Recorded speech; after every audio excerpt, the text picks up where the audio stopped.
Thank you, ladies and gentlemen. Good afternoon. According to our program, we are now going to start with our last panel number 6, Adult Learning and Education for Climate Action.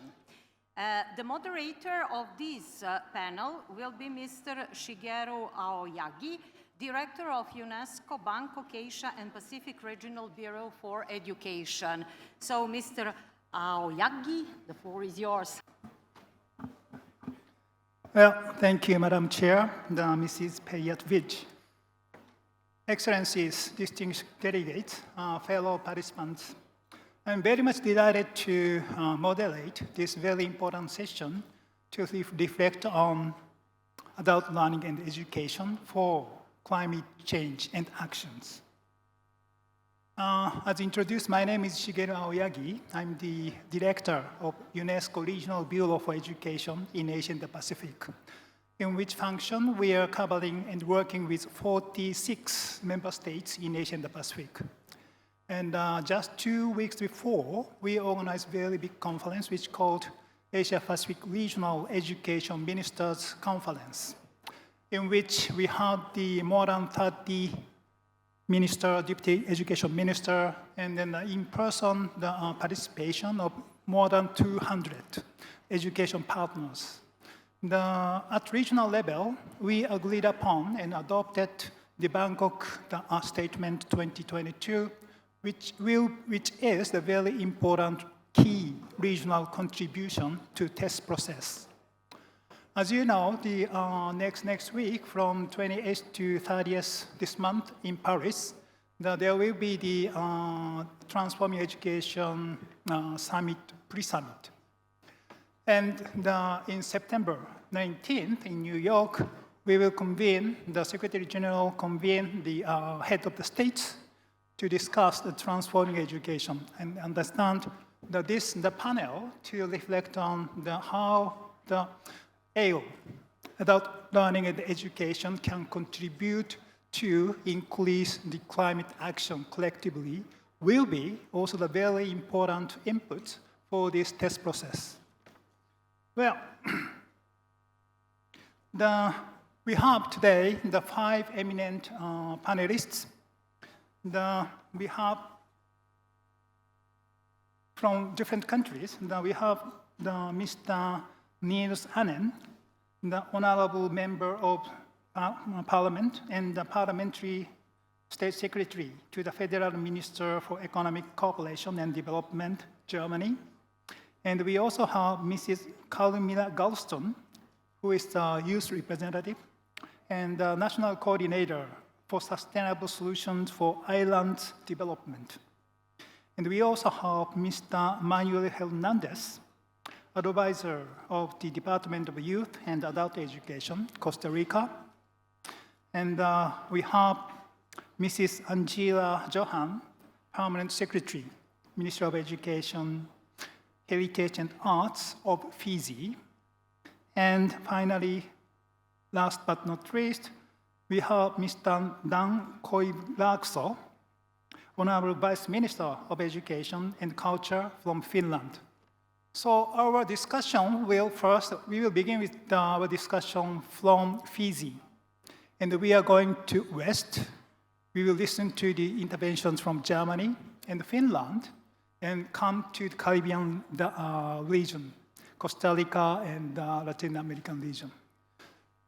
Well, as I said, the climate action, climate change is a very, very important issue for us, and especially for adult learning and education, because its nature, nature of the issue is very cross-boundary, as well as intergenerational.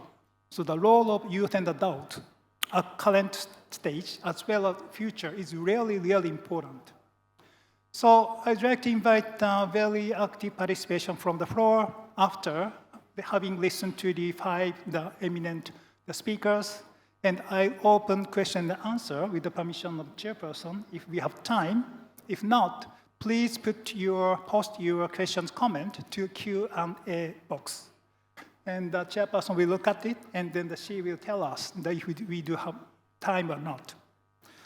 Well, without further ado, I'd like to invite the first speaker, Mrs. Angela Johan, the Permanent Secretary, Minister of Education, Fiji, to give us her views and insight, especially on the topic of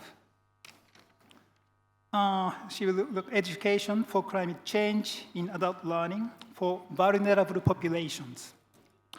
Mrs. Johan, over to you. Thank you very much, Chair. I hope everybody can hear me.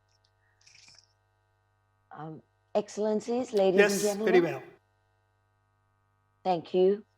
Ambula Vinaka from Fiji. I'll start with by giving a little bit of background on Fiji's commitment to the Paris Agreement.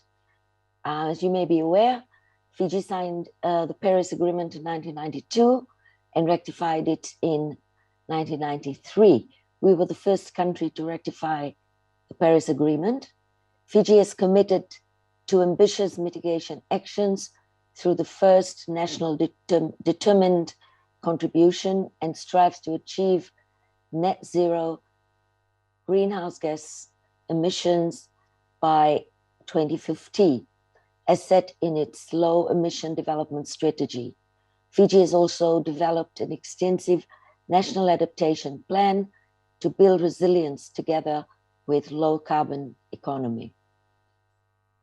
On 24th September 2021, Fiji achieved a milestone by gazetting the Climate Change Act 2021.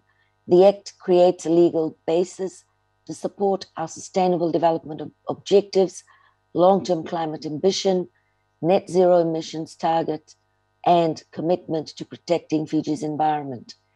The Climate Change Act consists of 112 clauses and sections. It's divided into 17 parts, reflecting both Fiji's current national climate change policy and the Paris Agreement. More importantly, the Act declares a climate emergency by recognizing the urgent need for rapid and ambitious global action. Fiji's blue economy aspirations. Fiji's EEZ is 70% larger than its landmass and is ranked the 26th largest sovereign ocean space in the world. Our EEZ is home to 3.5% of the world's coral reefs and is closely linked to over 65,000 hectares of mangroves that make up some of the many features of Fiji's rich marine biodiversity. In this regard, it is important to operationalize national blue economy ambitions and sustainably leverage ocean-based resources to support Fiji's post-pandemic recovery and economic diversification. The Fijian government has launched its first blue bonds in 2022 to propel its sustainability and conservation commitments in the marine sector. The proceeds from our blue bonds will enable the government to finance projects and programs that can contribute positively to Fiji's environmental and social goals. Thematic areas of investment via the blue bonds include blue shipping, sustainable fisheries, blue investment funds, and sustainable waste management. So at the national level, a lot of things are happening, but to achieve these in the immediate terms, it is important that adult education is implemented. Adult education is probably been less emphasized in our countries here in the Pacific compared to mainstream education. There are several reasons for it, but mostly people put their children's education first, of course. Specifically in the area of climate change, over the years, we have been training our grassroots people, particularly through a number of initiatives in climate change to build resilience at the community level. This includes the training of communities through climate resilience kits that teach our communities living along the coastal areas, which are the most vulnerable areas, to build soft barriers to sea level rise. Sea level rise is in fact an acute problem in the Pacific Islands, including Fiji. Majority of our communities live along the coastal areas and bear the brunt of sea level rise, seawater inundation, increased flooding, and coastal erosion. Universities have programs that include certain degree of climate change in the undergraduate curriculum and more so in the postgraduate curriculum. There are two forms of adult education that we provide in climate change. The first one is formal education at certificates 3 and 4 levels in climate resilience. This program was developed by the EU PEC TVET program in collaboration with the University of the South Pacific and the Secretariat of the Pacific Community. It is an EU-funded project that is being run in the Pacific region to provide adult education specifically in climate change. Another project, the Super Project, is also a program that prioritizes activities including wetland protection through mangrove and seagrass planting and restoring waterways, the riverbank rehabilitation and coastal bank protection program, which involves mangrove and vetiver grass planting, the biodiversity improvement program that involves forest restoration, land upgrade through native tree planting and coral reef protection, and the water and water waste management programs. These involve adult communities building their capacities to sustainably maintain the environment and take ownership of it. During COVID-19, the team also converted some of these programs to online versions and managed to continue to provide the training. The purpose of the certificates 3 and 4 qualifications in climate resilience is to use the formal vocational education sector to facilitate building national and regional capacities to raise the level of awareness of climate resilience and develop technical skills and knowledge to accurately monitor and assess impacts of climate change and natural hazards, identify solutions to reduce these risks, and plan and manage and implement risk reduction projects to reduce damage and loss. These qualifications contribute to developing Pacific communities whose people are educated and healthy and manage their resources in a sustainable way. Excuse me.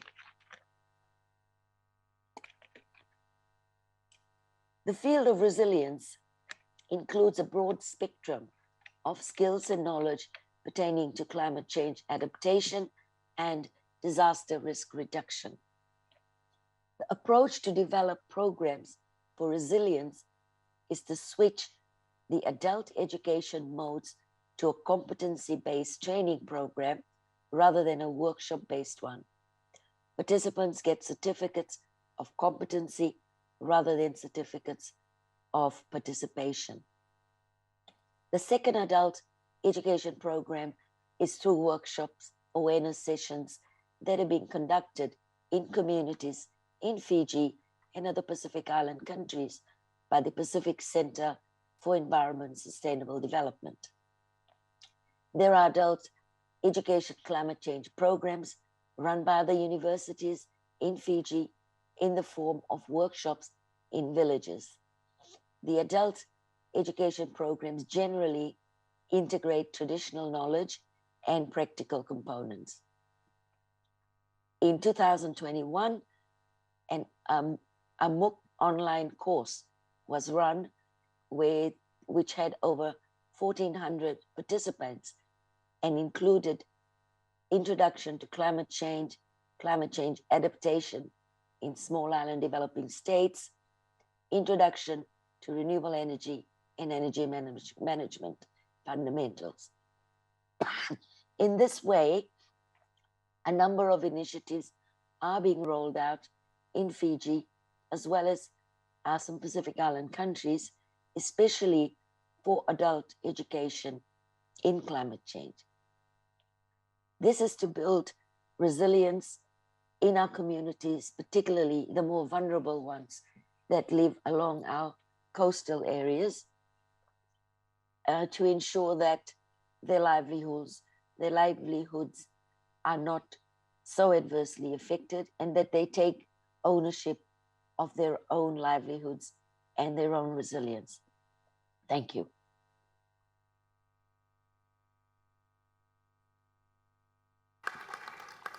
Thank you, Madam Permanent Secretary.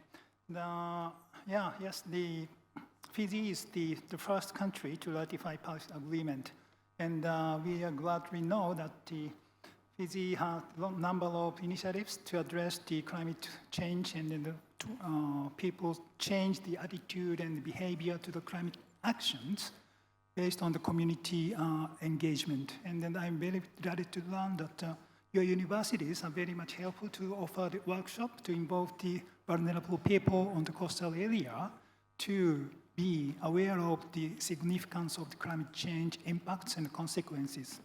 And, I really want to have your more interventions later on when we have time. Thank you very much once again.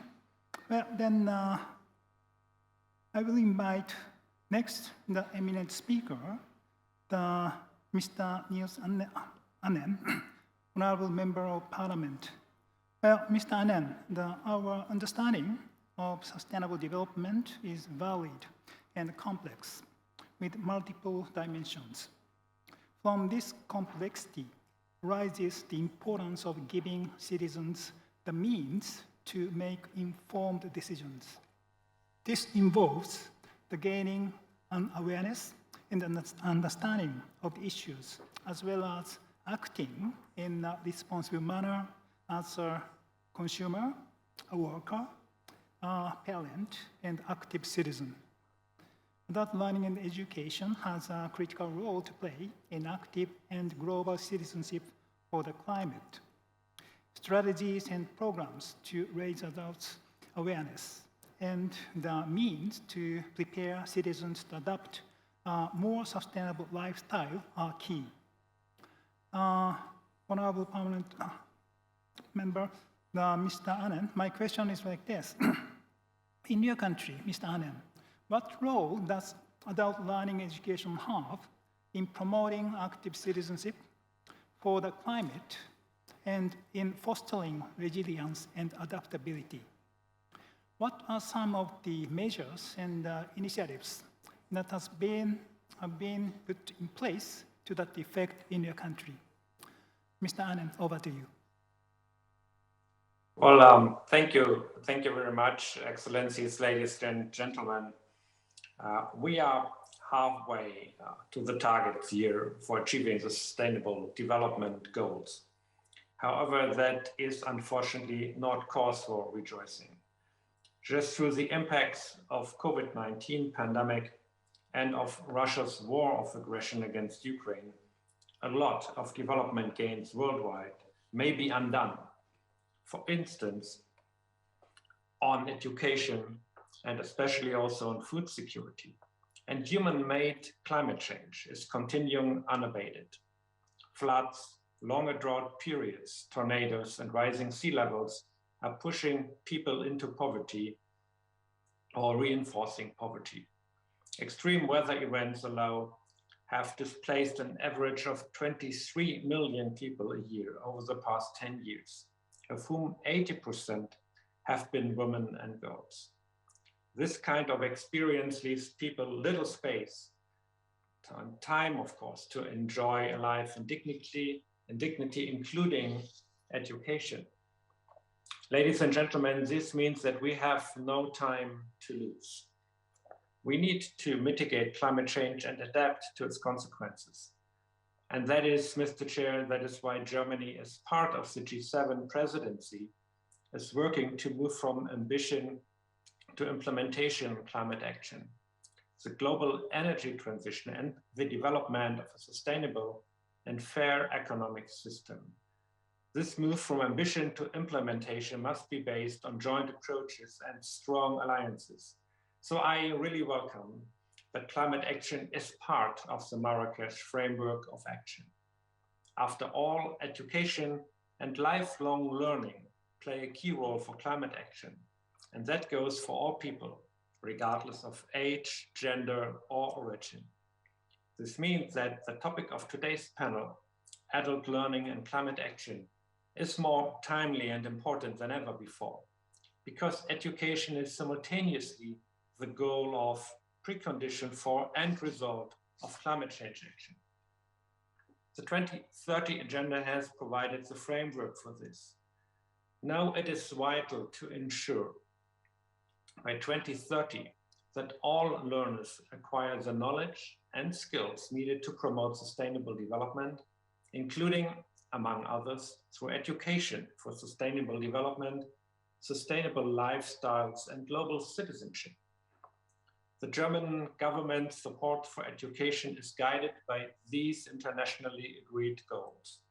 Through its development cooperation, Germany fosters quality education and lifelong learning along the entire education continuum.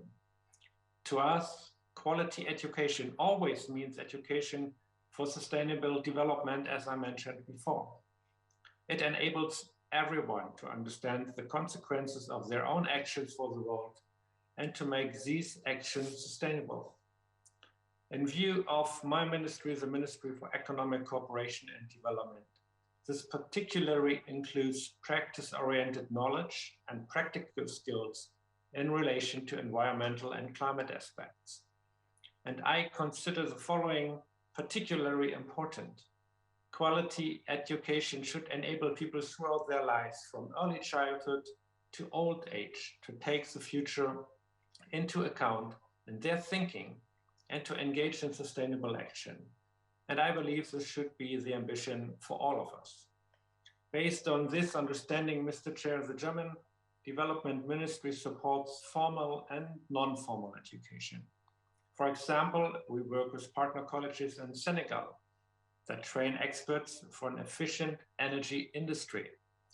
We are increasingly getting involved in support for vocational training in green sectors, such as sustainable transport, for instance, in India, Rwanda, and Kenya. But traditional sectors too are becoming more sustainable.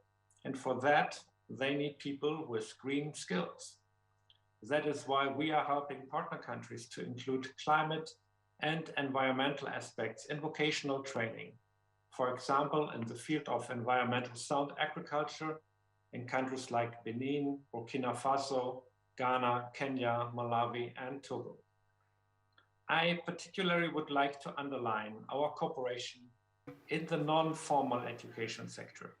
It helps to build environmental awareness and resilience to the climate crisis in poor countries.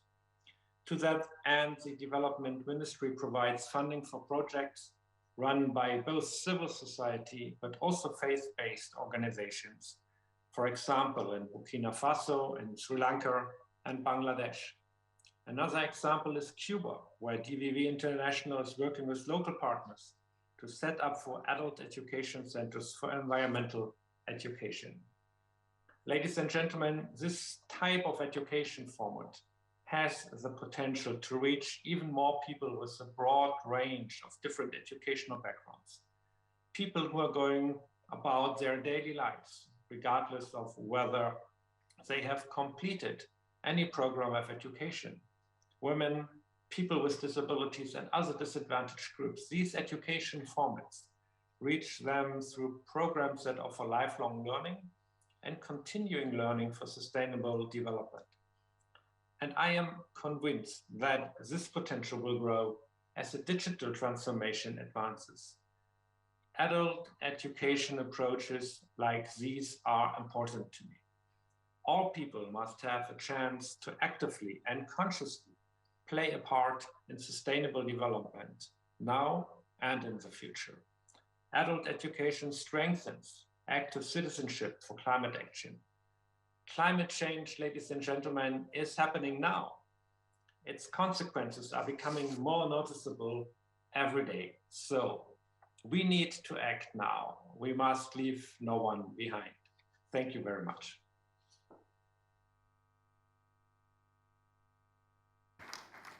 Well, thank you so much, Mr. Annen, for your very strong message, which encourages us to understand and then to be on the same page. We don't have time. If we do not act on climate change issues, the future generation will have much more difficult times.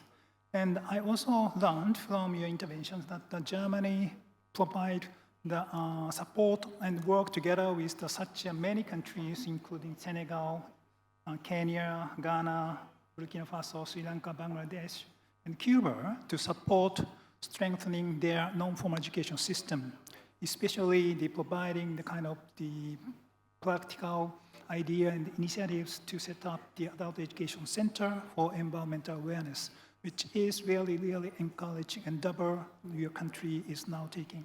Thank you so much for your interventions. Well, now we are moving to the next speaker, who is the Mr. Koivu. I hope that my pronunciation, your name is correct. Well, he's the Vice Minister of Education and Culture, Finland. And Mr. Koivu, my question to you is, what has been the impact of including climate action in your education policies and programs?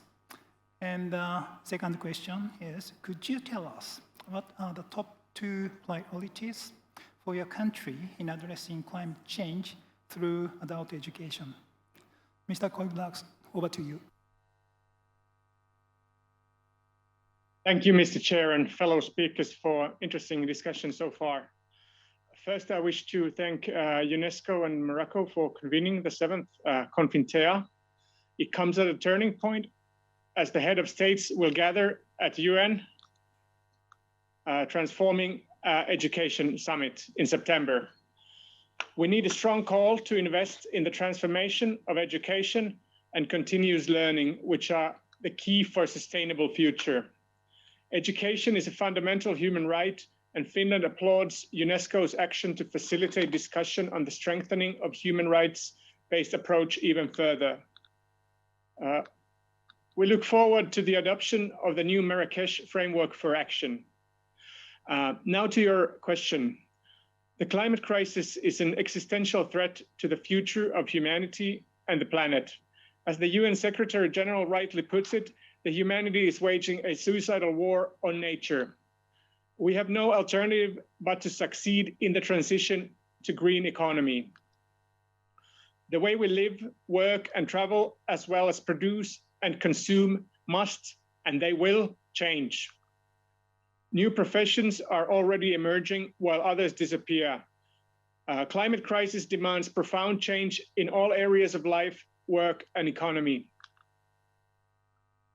The necessary green and digital transitions are dramatically shaping the skills and competences needed in life and work. Sustainable energy solutions, circular economy, new and sustainable ways of food production, and renewing our transportation systems, all this requires manpower with new skills and competences. Adult education, also through the civil society, play a pivotal role in these transitions. All countries share the same challenge. How do we ensure that everyone in society acquires the skills and competences for a sustainable future? The comprehensive sustainability transition requires that everyone will be prepared to develop their skills throughout life and career.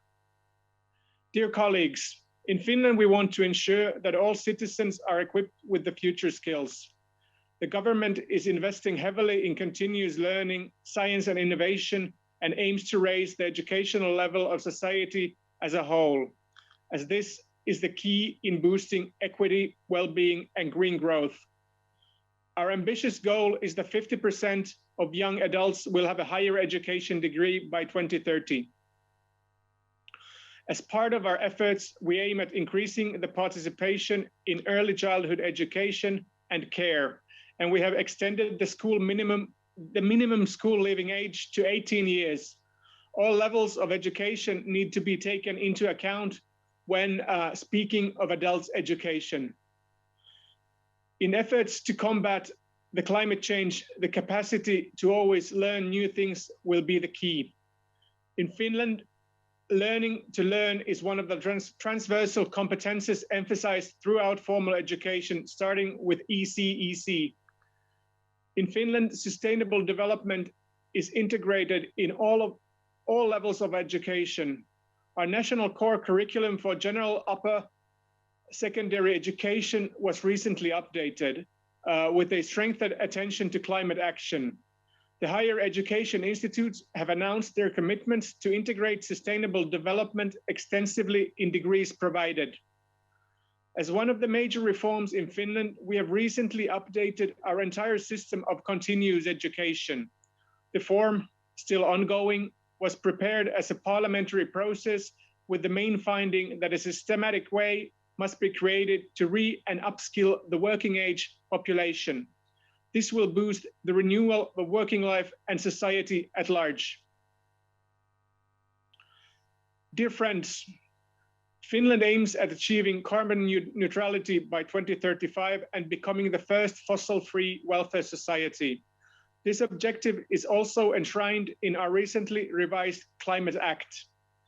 This requires green transition, cutting emissions in all sectors, and strengthening carbon sinks.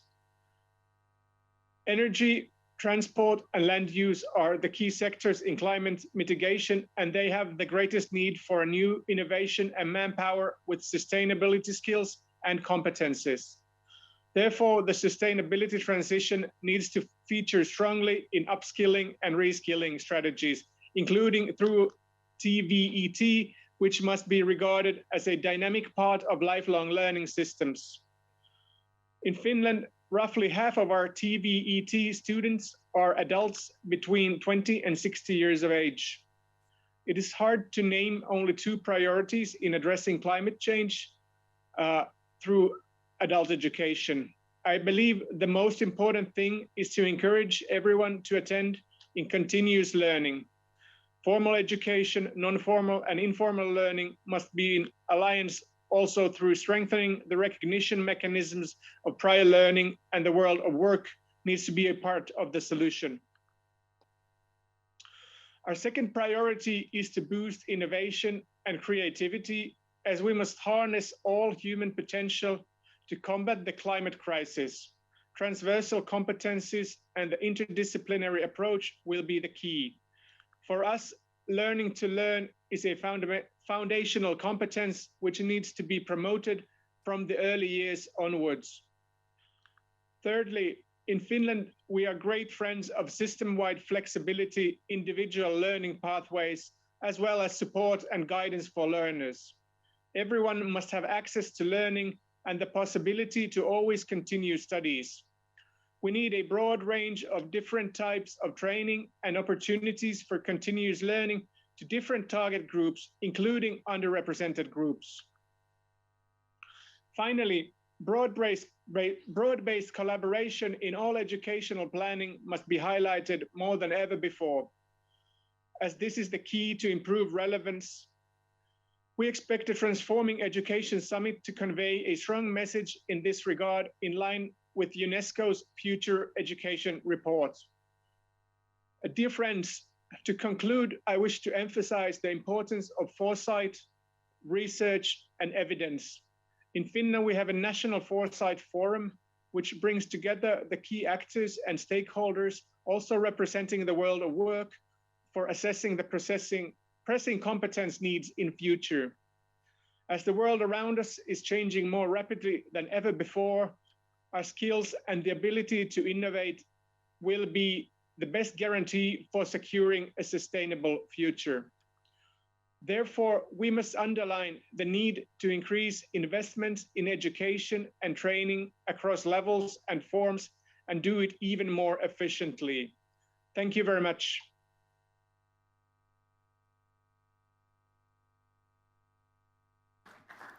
Thank you very much, Honorable Vice Minister, for your very strong statement. We are glad to know that Finland integrated Sustainable Development Goal component in every part of the path of the education. And you kindly mentioned the importance of our reflection on the Futures of Education report.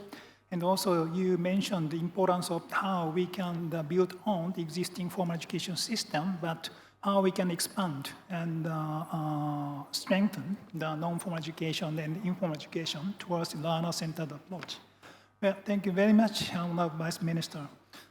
Then let me move on to the next speaker, who will talk about climate action, developments, and impact in Latin America and the Caribbean. I'd like to invite Mr. Manuel Hernandez, who is the advisor of the Department of Youth and Adult Education, Costa Rica. Mr. Hernandez, to meet ambitious climate targets, we must transform our energy systems, how we use natural resources, and how we produce and consume goods and food. We must also adapt to climate impacts. Costa Rica has decided to respond and align its national priorities with global climate action. Your government has prepared a far-reaching climate change strategy, and it's committed to becoming a carbon neutral country. So my question is as follows. Mr. Hernandez, how can adult education support these efforts and contribute to national as well as global action on climate change? And what initiatives would be needed to ensure stronger synergy between adult education policies and climate policies? Mr. Hernandez, over to you.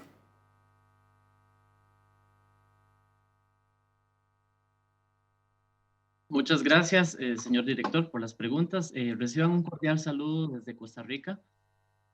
Primeramente, agradecer a los organizadores del evento por la oportunidad de participar, pero sobre todo por dar a conocer los aspectos más relevantes de la educación de personas jóvenes y adultas en los países. En ese sentido, el cambio climático es uno de los mayores desafíos que tiene actualmente nuestro planeta. Según nuestra Casa Presidencial, Costa Rica se posiciona como líder a través del ejemplo en estas temáticas. Los cambios climáticos inciden y aumentan la tensión económica, política y humanitaria, lo cual lleva a una afectación del desarrollo humano en el nivel mundial. Por lo que la educación juega un papel trascendental para contribuir, pero sobre todo para mitigar las consecuencias de los cambios que hoy vivimos. En ese sentido, nuestro Ministerio de Educación Pública atiende a la población estudiantil de personas jóvenes y adultas a través de diferentes modalidades educativas aprobadas por nuestro Consejo Superior de Educación. Desde el año 2017 se aprueba la política educativa La Persona, centro del proceso educativo y sujeto transformador de la sociedad, la cual impacta en ámbitos como la educación para el desarrollo sostenible, la ciudadanía planetaria con arraigo local y la equidad social. Para ello, se toman como insumos documentos nacionales e internacionales, así como los producidos por diversas agencias de Naciones Unidas, como lo es la Agenda 2030 y los Objetivos de Desarrollo Sostenible. Esta política educativa contiene diferentes principios y ejes que permean la educación costarricense, por ende la educación para personas jóvenes y adultas. Entre estos, la educación para el desarrollo sostenible, la cual se torna en la vía de empoderamiento de las personas, en fin de que tomen decisiones informadas y que asuman la responsabilidad de sus acciones individuales y también la incidencia en la colectividad actual y futura.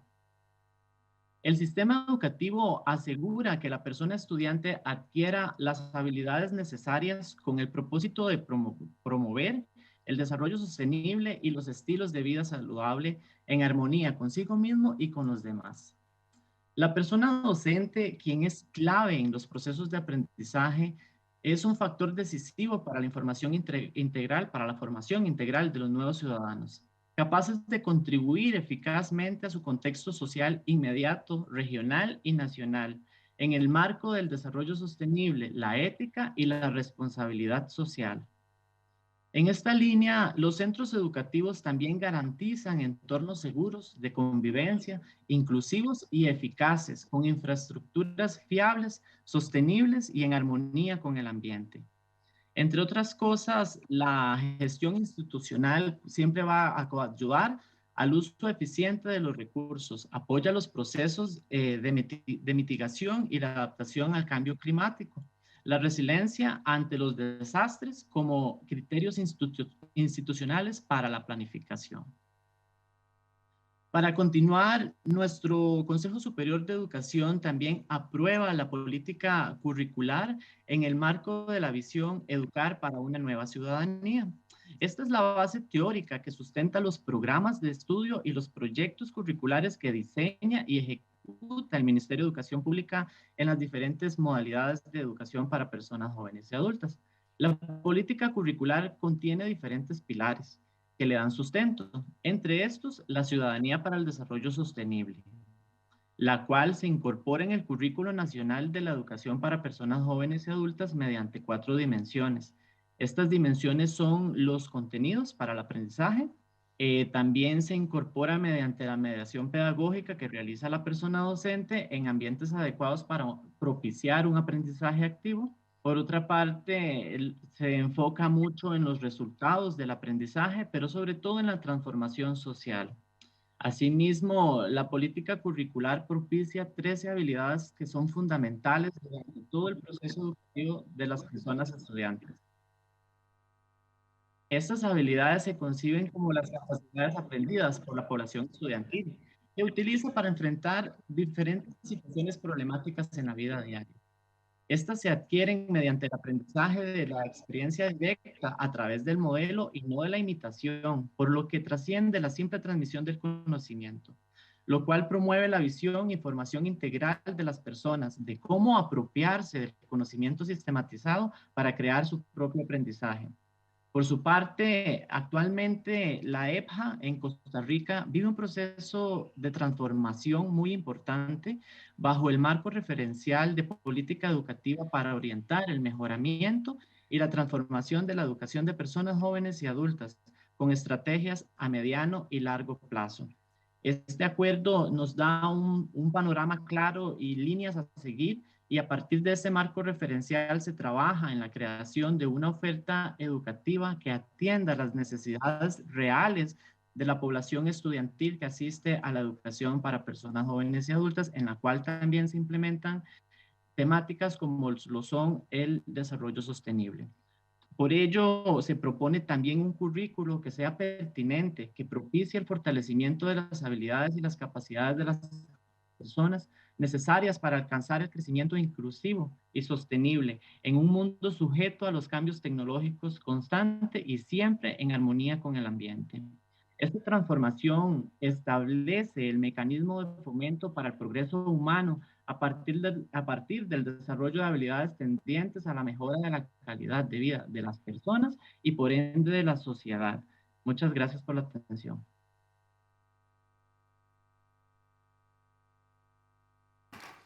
Mr. Hernando, thank you very much for your good, excellent interventions. I just forgot to mention the big congratulations for the Costa Rica to get the final ticket for World Cup. So I think it's really good news for you. Well, thank you so much. You mentioned about the importance of the education for sustainable development and also the global citizenship education, which are already integrated as a content, very important content of the national curriculum of Costa Rica. And we're very glad to know that you are trying to be the carbon neutral country as soon as possible. And these components, GSET and ESD, is really, really the powerful tool to make it happen. Thank you very much. Then let me come to the last speaker of this panel,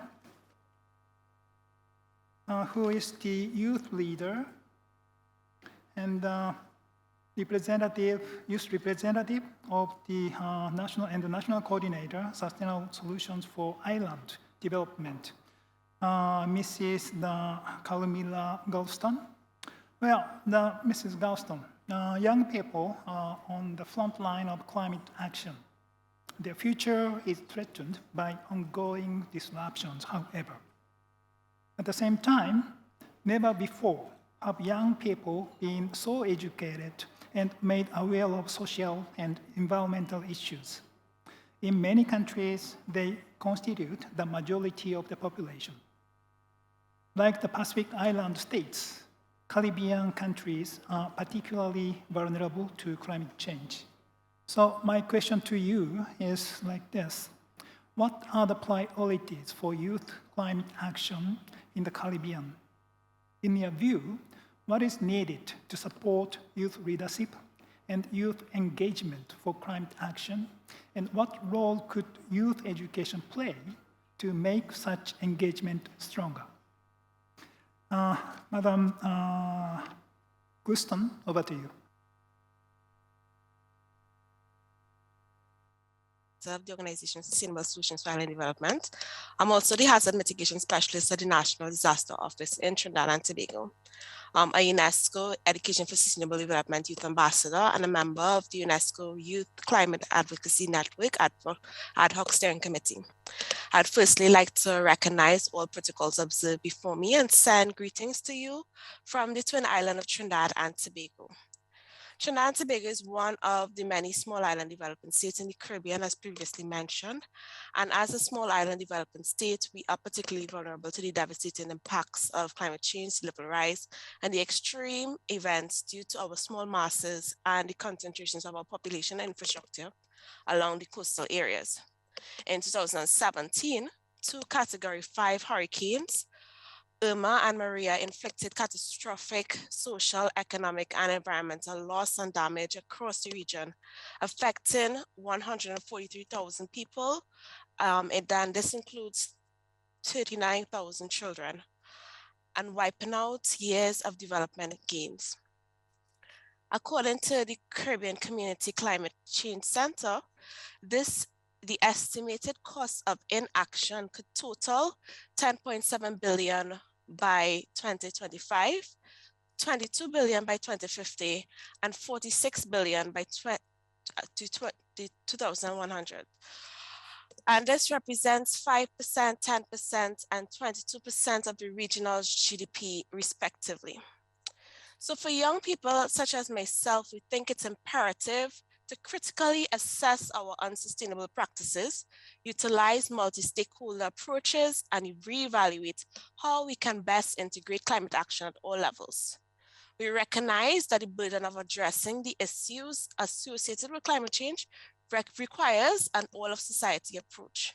This takes into account governments, private sector, civil society, NGOs, international organizations, communities, and youth coming together to contribute, adapt, and mitigate some of the efforts.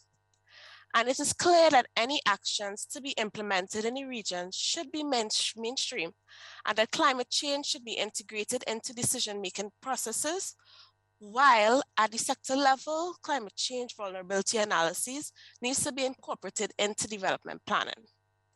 The approach that needs to be taken is to prioritize some of the well-needed conversations. So we need to have debates and decisions with us, young people, as the major stakeholders on how, for example, how the space can be used in the coastal zones due to the strong competition within these restricted areas. Debates need to involve costing of assets, cost-benefit analyses, and assessments of damage and losses related to the sectors. Not only will decisions be made about land usage and related policies, but this debate will also inform adaptation strategies regarding coastal protection and the extent to which governments can commit limited resources and capacities. But this debate also needs to happen among us as young people so that we can promote issues and actions using both formal and informal educational media. Coastal management policies should be reviewed and revised in order to account for sea level rise and storm surge, with specific attention to regulations related to setback requirements, mangrove and coral reef restoration, beach nourishment, and property decommissioning. This process should involve active participation from academic institutions so that when young people such as myself engage in activities such as coral restoration and beach cleanups, it's not just for educational purposes, but for long-term coastal sustainability. Furthermore, the management strategies for enhancing resilience of coastal ecosystems to climate change should be implemented, for example, by reducing pollution and overfishing through the establishment and demarcation of fisheries, improved management, and the support of marine protected areas, and a greater awareness of the impacts of climate change within coastal communities and the private sector. Architectural and engineering coastal protection design should also be market tested at international standards in order to avoid unsuccessful or maladaptation. These all need to be reflected into the school curriculum. There is an urgent need to improve data collection processes with regard to the risk posed by climate change in the Caribbean and the capacity of the adaptation approaches to cope with different levels of climate change. This will allow youth to participate in and provide greater evidence-based adaptation assistance. As young people, we have been developing innovative concepts using energy, water, and resource-efficient material. We have been improving assessment of climate change-related risks related to infrastructure. We have been increasing awareness, knowledge, and dissemination of information about climate resilient concepts. We are one of the most vulnerable groups to climate change and face numerous challenges that limit our participation. However, we play a critical role in advancing the climate change agenda, but we also need to be meaningfully engaged and empowered as agents of change. We need to have the technical and financial resources to adapt and mitigate the effects of climate change. And in conclusion, we need support to urgently address the omission of youth in these climate and disaster risk reduction frameworks. And we need to mainstream some of the child-specific and child-sensitive risk and vulnerability reduction strategies into relevant regional policies and plans. Another mechanism for the support is to scale up and mainstream child rights approaches and across sector-based strategies and interventions that address climate and disaster risk reduction issues. We need to foster integration and climate and disaster risk reduction focused institutions and interventions at the national and regional levels with a view for facilitating a holistic and inclusive approach to resilience. We need support in addressing the lack of disaggregated data, research, and analysis to heighten awareness among policymakers and key stakeholders to inform child-sensitive action on climate issues. We need support to equip youth with the knowledge and skills required for resilience in a changing climate, including sustainable lifestyles. We need support in strengthening youth engagement and participation with respect to climate issues and action. And we need the continued support of such sectors to mobilize financial resources at the national level to support child-sensitive interventions and advocacy. Thank you.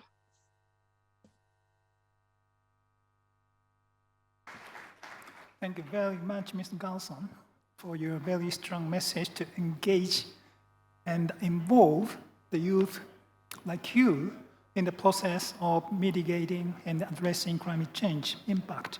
And I'm glad to know that you are fully involved in the assessment of the sustainable practice and also the assessment of climate change negative risks in the Caribbean, focusing on the biodiversity protection as well as the engagement of communities and youth, and with working with the higher education systems to this end.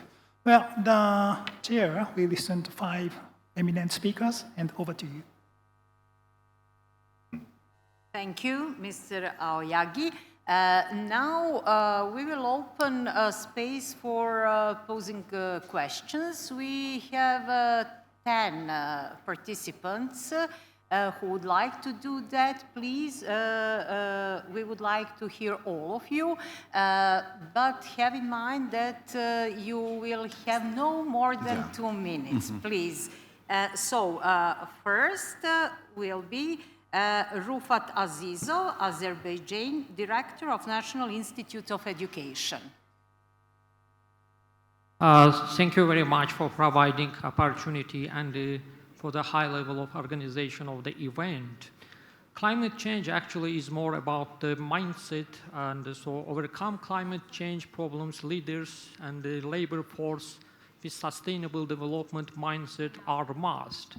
And the lifelong education concept, actually integrating all pillars of education, is the best solution for such global systemic problem. However, successful implementation of concept and interventions depend on the fundamental questions of education. What we are learning, how we are learning, and how long we are actually spending on the learning. Undoubtedly, early start of education duration is the main success. So Azerbaijan was able to increase access to preschool for age 5 kids from 26% until 92% during the last 4 years. Moreover, total access to higher education and the vocational education is also increased from 30% to 49% during the last 4 years. So it means at least half of our graduates each year continue their formal education in universities or vet schools, so entering to the labor market with the required skills. Of course, driving force of education is the general education system, which is speedily transforming from the skill-based, like information-based education, to the skills-based education. And the inquiry-based and the project-based education are the main tools that we are using in our education system. While doing all these reforms, we are using international assessments to measure the impact of reforms. The good news is our students are showing progress in all international assessments, but of course it's a long way to go, and we are still behind the general OECD level. Thank you very much for your attention. Thank you very much for information you gave to us and that you really took care about time.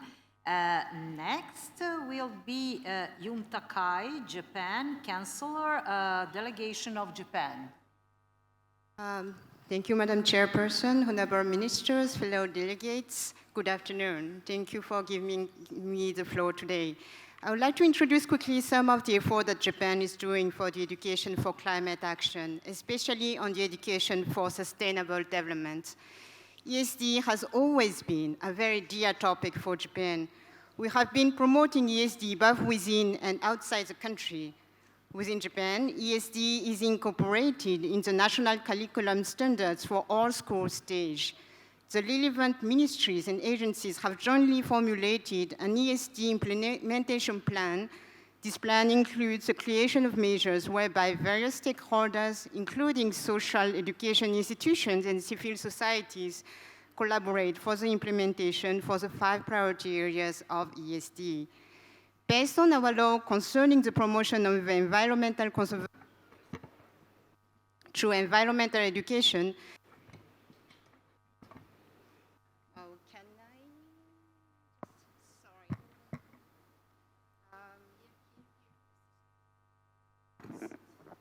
we lost the sound. Sorry for that, because my mic is not working very well. I would continue up.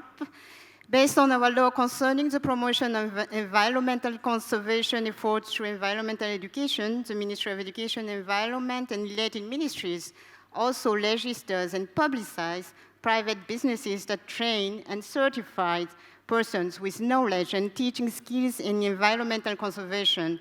On a global scale, we have been supporting the development of country initiatives on ESD in different countries through our funds interest to UNESCO, and has established the UNESCO Japan Prize on ESD, which aims at motivating ESD practitioners around the world to take on the challenge of creating even better practices of ESD and to disseminate this experience worldwide.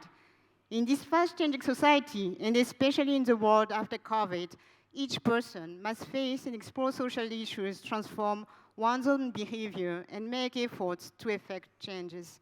The importance of ESD is reaffirmed not only in school education, but also under various learning opportunities, including lifelong learning.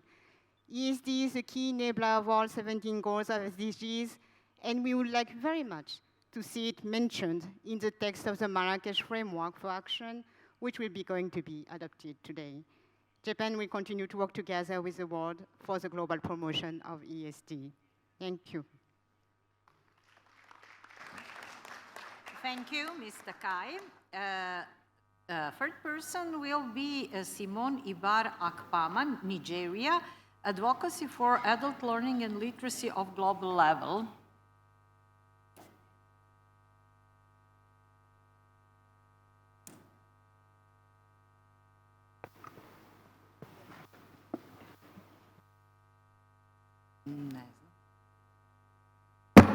Thank you so much, my dear organizers.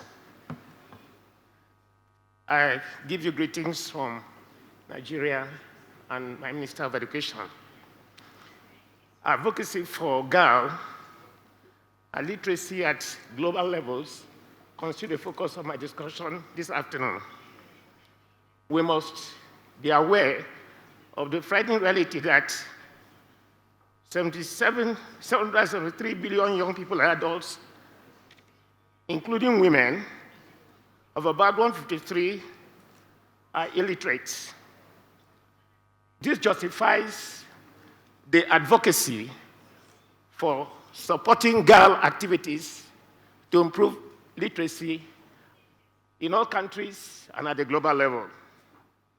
We are also aware that low literacy levels with its deleterious consequences constitute major and palpable challenges to both human and sustainable development.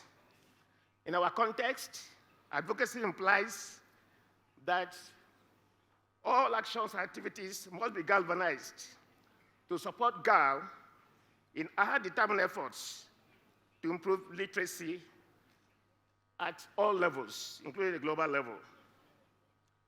The most vital component of advocacy is to cause people to notice that some organizations like GAL care deeply about the increasing illiteracy level globally with its unsolving consequences. Therefore, we must explore all avenues to promote the laudable objectives, mission, and commission of GAL, both at the community, national, and global levels. Our targets of advocacy for improved youth and adult literacy delivery globally should include decision makers, policy formulators, heads of governments, private organizations, funding agencies, community leaders, including religious organizations. We must also target influencers, individuals who have unimpeded access to policy formulators and implementers or decision makers, including women organizations, because we know from available data, women constitute the highest number of illiterates with the poverty, high-level poverty consequences. We have types of advocacy such as self-advocacy group, peer groups, citizen, professional, digital advocacies. We must endeavor to utilize policy monitoring as some of the techniques, policy dialogue, campaigns for policy change, among others. In terms of strategies, we should determine the objectives of GAL in our context, form viable building relationships, drive desired change through social media, master and effectively utilize email marketing, use digital tools, educate stakeholders on the need to support GAL in its determined efforts to improve literacy levels globally. We must also use media advocacy, explore all forms of media for advocacy in the pursuit of enhancing the achievements of the mission, the vision and mission of GAL. We have justification for advocacy. We must sensitize individuals and governments at all levels of the urgent need to support GAL for improved youth and adult literacy at all levels. Also, improved policy formulation and change in favor of adult learning should also be pursued. Funding is crucial, we all know, for efficacious youth and adult literacy service delivery. Improved budgetary allocation to adult learning and education will help GAL to achieve its set goals and objectives. We must also advocate gender-responsive policies to improve participation of women, enhance inclusiveness and equity. We must strengthen partnerships, collaborations with diverse stakeholders whose robust contributions are required to promote and improve literacy levels globally. This is very urgent in view of the fact that we must achieve the 17 SDGs in 2030. Please take care of time, please, to leave it. Finally, it's imperative to send potent signals to all stakeholders that GAL has the requisite potentials to fast-track the attainment of the 17 SDGs. Thank you so much. Thank you very much, Mr. Akpama. Next will be Lena Mbango from Namibia, Chief Education Officer, member of delegation. Thank you for the opportunity. Namibia's main focus was mainly on providing, the focus of adult education was mainly on providing learning on how to read, write, and arithmetics. But then we realized as a country that the focus of adult education should be refocused to ensure that it meets the current needs of the communities. So a needs assessment was conducted, which came with a lot of skills that the communities needed. So one of those skills was communities needed skills into doing gardening in all agricultural activities. So now, as the community learning centers took it up to provide trainings on agricultural, for an example, hydroponic, gardening. Some communities now are busy doing backyard gardening that was not common in our country, and also tree planting. Those trainings are done at all the 13 CL community learning centers in the country. And this contribution, we are making it in order to indicate that Namibia, through Learning Community Center, are contributing to the mitigating of climate change. We are very grateful of the Japanese embassy in Namibia, who have sponsored to build a third community learning center. But however, for these trainings that we are providing to community in order to give them skill on how to mitigate climate change, we are inhibited by the accessibility to the center, especially when it comes to the marginalized communities.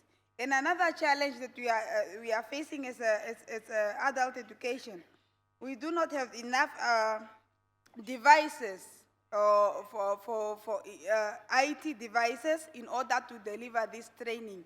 However, adult education in Namibia is committed to mitigate climate change crisis. Thank you. Thank you, Ms. Mbango.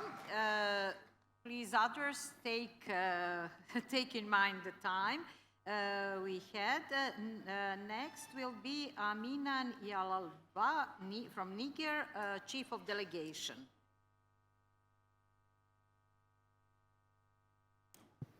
Merci, Monsieur le Président, et chers ministres, Mesdames et Messieurs les ministres, chers participants. Très rapidement, par rapport au risque de changement climatique en lien avec l'éducation des adultes, les changements climatiques, pourquoi on a lié ce thème? Nous, à notre sens, le changement climatique entraîne des déplacements des populations, surtout rurales. Et il faut préconiser des stratégies pour offrir cette demande en éducation à ces adultes. On constate avec les changements climatiques la perte du temps scolaire. On constate un autre défi, l'insuffisance ou la rareté des infrastructures qui ont été dévastées par les changements climatiques, les infrastructures éducatives. Il y a même la rareté des ressources humaines, les enseignants. Et ça, ce sont des défis liés, les conséquences liées au changement climatique. Comment s'y prendre par rapport à ça? Au Niger, très rapidement, nous, on a élaboré ce qu'on appelle la SRV, la Stratégie nationale de réduction des risques de vulnérabilité et de réduction des catastrophes, dont le ministère et le lead et le cluster education avec le groupe technique d'alphabétisation et d'éducation non formelle. Donc, ce groupe a rapidement mis en place un programme pour prendre en charge les enfants et les adultes des structures d'alphabétisation en déplacement dans les zones, parce que qui dit climat, automatiquement il y a le déplacement des populations. Donc il faut que les classes le suivent, il faut que l'éducation le suive. Il ne peut pas rester sur place, donc il faut s'y adapter. On a pensé à une adaptation du programme. Par exemple, dans le cadre de l'alphabétisation dans 2 zones du Niger, avec le financement des MCA, 61 centres d'alphabétisation ont connu leur contenu d'apprentissage adapté au changement climatique, parce que c'est des centres de producteurs ruraux.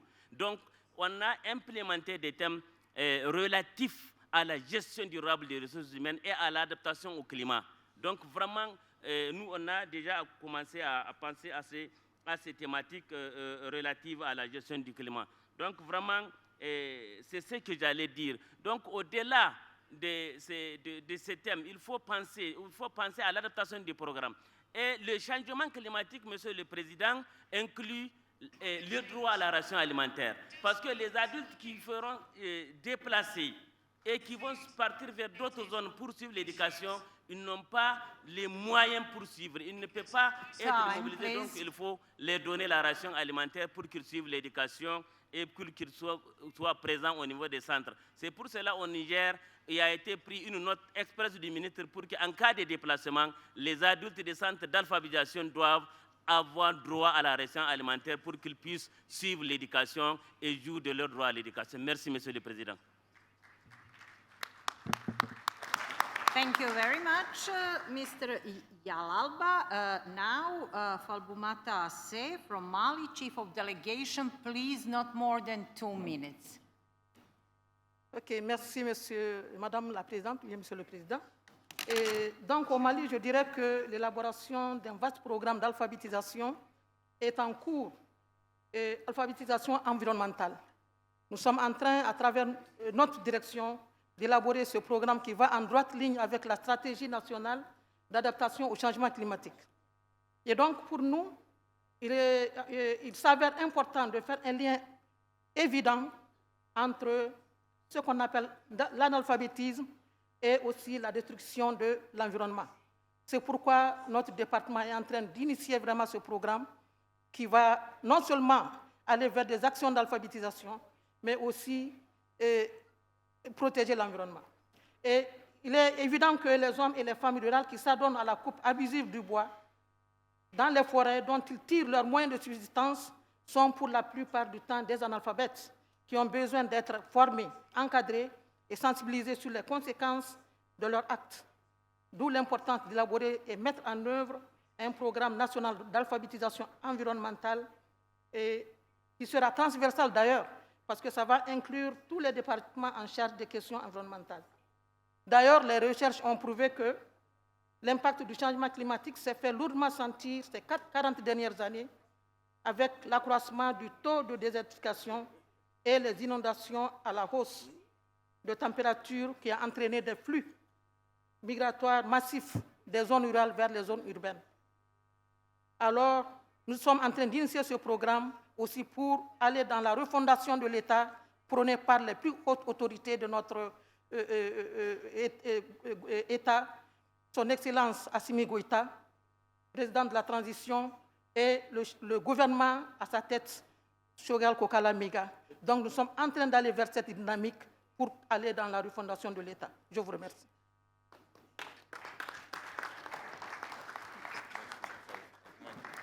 Thank you, Ms. Se. Now, Tito Medina Vartjon from Peru, General Director of Minedu Digeibira. Alin puncha ukachun yapaykispaj napaykuykichisj tukuy sunquywan apunchikunata pachamamachista ñuqa sumaqta qallarikuni kay tinkunakuy allinta llanllarinanpaq imarayku llapa tiqsimuyu runakuna allin kawsayta tupachinanpaq. Pues he saludado en mi lengua materna quechua. Agradezco infinitamente por esta oportunidad que nos brinda pues esta séptima conferencia y también agradezco al país que nos acoge, realmente maravilloso. Pero lo más importante en este momento son temas bastante importantes que venimos tratando y esto justamente en el aprendizaje y educación de adultos para la acción climática. Aquí nosotros tenemos alternativas fundamentales. Desde una tradición cultural, nosotros devenimos de construcción de civilizaciones antiguas.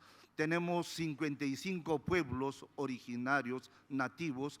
También tenemos 48 lenguas aún vivas y estas nosotros estamos considerando como desafíos fundamentales a que nuestros pueblos tengan sus propios currículos, sus propias formas de aprendizaje y asegurar este aprendizaje a lo largo de la vida. Para nosotros los adultos son muy importantes porque constituyen una bisagra importante entre las generaciones anteriores y las generaciones posteriores. Por eso es de que queremos avanzar en un proceso de descentralización, principalmente de carácter económico, educacional, cultural en nuestro país. Y eso deviene de asegurar una educación más pertinente en su lengua y cultura de nuestros pueblos. Eso deviene de construir currículos con enfoque territorial. Estamos en ese camino para poder construir una sociedad más intercultural, para poder construir un país más justo, más equitativo, más democrático. Ustedes entenderán de que en el mundo sí queremos encontrar la paz, pero esa paz queremos también nosotros participar con nuestra propia, por nuestro propio pensar. Es decir, los pueblos originarios también somos una alternativa de pensamiento para poder asegurar el allin causay, como nosotros decimos en el quechua, es decir, el buen vivir.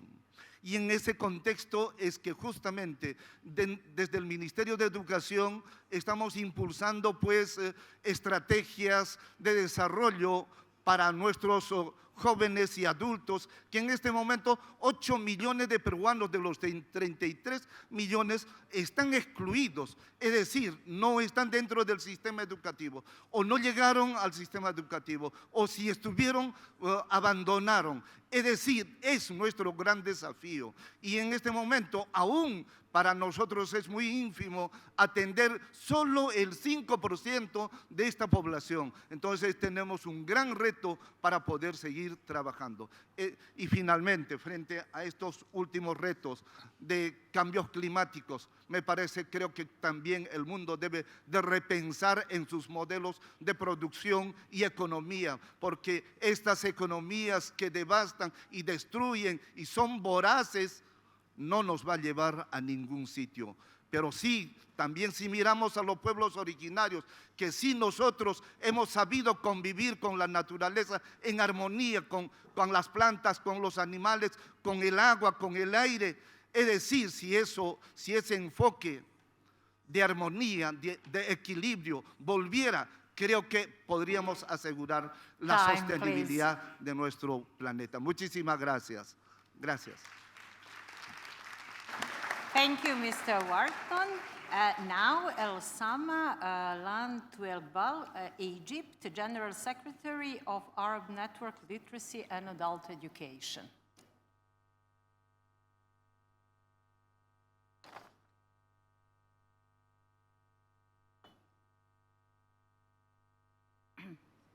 أيوة.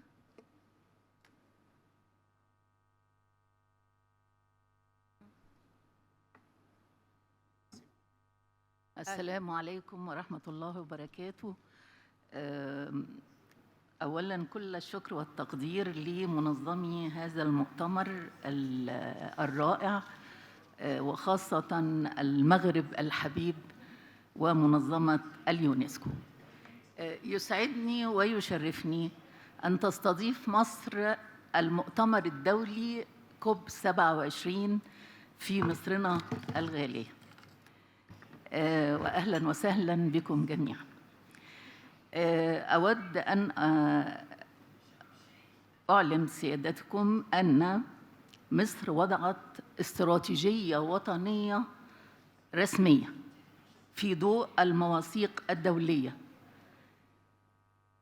بالتوازي هناك حركة مجتمعية ليست فقط من المنظمات المعنية بالتعليم، وتعلمون حضراتكم أن التعليم متقاطع مع التنمية الاقتصادية والاجتماعية والسياسية أيضاً، ولذلك قمنا بوضع وثيقة تعهد شرف بين جميع الأطراف المعنية في التغير المناخي لضمان مبادئ الأساسية التي وقعنا عليها في المواثيق الدولية. المجتمع المدني قام بحركة غير عادية لضمان مشاركة المجتمعات المحلية في مواجهة آثار، أقول أننا نواجه آثار الخسائر ولا نكون سبباً فيها في مصر ودول الجنوب والدول العربية. قمنا بعمل خريطة عمل مناخي عربي للمنظمات غير الحكومية لنتبنى معاً مواجهة آثار التغير المناخي. ثانياً قمنا بإعداد برامج لتدريب مدربين جرين TOT في المناطق النائية التي لا يمكن أن تعي لفكرة أو مفاهيم التغير المناخي، والالتزام بمبادئ حوكمة المناخ والتحول الأخضر والتحول الرقمي وترشيد الموارد ودعم الخدمات الزراعية والصحية. ونركز دائماً على دعم الفئات الأكثر احتياجاً، وباعتباري الشبكة العربية لمحو الأمية وتعليم الكبار، والتي تبنت منهجاً رائداً يسمى المرأة والحياة بالتعاون مع مكتب اليونسكو في مصر، قمنا بوضع جميع التوجهات، المعارف والاتجاهات والمهارات الخاصة بدعم قيم ومبادئ ومهارات التغير المناخي، وخاصة للنساء الفقيرات. تعلمون حضراتكم أن 75% من الفقراء في المنطقة العربية هن من النساء، وسيؤدي تغير المناخ إلى تدهور أوضاع المرأة بسبب محدودية ملكيتها والحصول والقدرة على الحصول على المياه والحق في استخدامها. لذلك تتبنى الشبكة العربية لمحو الأمية وتعليم الكبار ومؤسسة مصر الخير والبيت العربي لتعليم الكبار والحملة العربية للتعليم، نتبنى دائماً المطالبة بالحصول على الطاقة المتجددة وتوفير التمويل المستجيب للنوع الاجتماعي لتعزيز صمود المرأة والأسرة للتغير المناخي. نسعد بوجودكم في مصر في المؤتمر الدولي للتغير المناخي، وأرجو أن أكون قد التزمت بالوقت المحدد. شكراً جزيلاً. Thank you, we hope also. Thank you, Ms. Teigbal. Next, Carmelia Ntotoube Leclerc from Gabon, Ministry of Education. Excellences, Mesdames et Messieurs, merci Madame la Présidente. Le Gabon protège de manière remarquable sa biodiversité et sa forêt. Nous avons un réseau de 13 parcs nationaux, soit 12% de notre territoire, qui représente 3 millions d'hectares. Avec 88% de notre forêt, nous sommes dans le bassin du Congo, qui est le deuxième poumon de la planète après l'Amazonie. Grâce au leadership de notre président, son Excellence Ali Bongo Ondimba, plusieurs stratégies pour lutter contre le changement climatique, protéger notre environnement et nos forêts ont été mises en place. Nous avons eu plusieurs récompenses au niveau international. En 2011, le Gabon a été le premier pays africain à être récompensé de 9,3 milliards de francs CFA pour nos efforts à réduire les émissions de CO2 par la préservation de notre couvert forestier. Du 29 août au 1er septembre 2022, le Gabon accueillera la Semaine africaine du climat pour préparer la COP 27 afin de résoudre les défis urgents du changement climatique. Excellences, Mesdames et Messieurs, le président de la République veut que la population gabonaise adopte un mode de vie plus durable.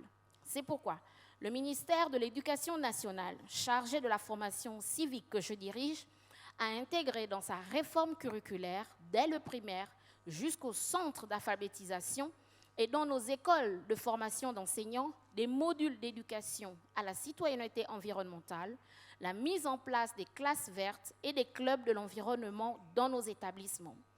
Dans le cadre de la formation civique, des campagnes de sensibilisation sont organisées pour faire prendre conscience de notre responsabilité à tous les niveaux. Mesdames et messieurs, c'est par l'éducation tout au long de la vie que nous allons pouvoir collectivement agir pour préserver notre précieuse planète. En outre, nous soutenons l'initiative du roi Mohamed VI, que Dieu l'assiste, pour la création d'un institut africain pour l'apprentissage tout au long de la vie. Pour terminer, comme le dit son Excellence, Monsieur le Président Ali Bongo Ondimba, sur les questions environnementales, le temps est à l'action. Je vous remercie.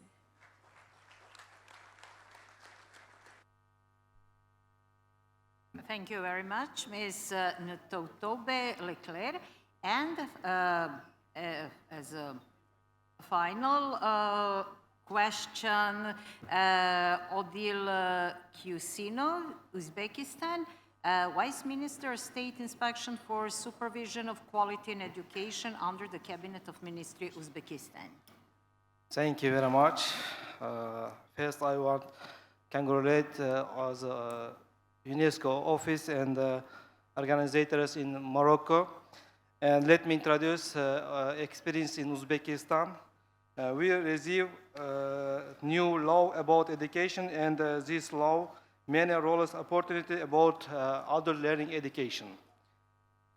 The new Uzbekistan development strategy for 2022-2026 determines the 100 goals, which include: first, development of active civil society and information among citizens of a sense of respect to the law and the law abiding. This is goal of 2020. Next, creation of the possibility of training and a special profession for each citizen at the experience of the state, increasing the scale of vocational training by 2 times, training 1 million unemployed citizens in professions and bringing the participation of non-state educational institutions in this process to 30%. Next, bringing higher education employment to 50% and improving the quality of education. Next, bringing the number of non-state higher educational institutions to at least 50 by 2026, and ensuring mandatory social guarantees for the population, strengthening social protection for the needy people. Next, creating new jobs in the country, increasing the income of the population, and reducing poverty by the least 2 times by the end of 2026. Next, ensuring the implementation of safe, organized, and regular labor migration, as well as the maintenance of the effective migration policy. It should be noticed that adult learning education can contribute to the achievement of all 100 goals. Science, it is difficult to imagine their effective implementation without advanced training and retraining programs for workers and the relevant industries and non-formal training programs for the general population. Thank you very much. Thank you very much, Mr. Kusinov. So as we can see during these several days, never enough time to discuss about adult learning and education, and especially this relation, adult learning and education and climate action, open a very wide space for discussion, for ideas, for presenting experience with this relation, global and local. So I would like now to thank to all participants, to moderator, to presenters, and for all of you for active participation of this panel number 6. And I'm closing now this panel, and we are going directly to our last plenary session. Thank you.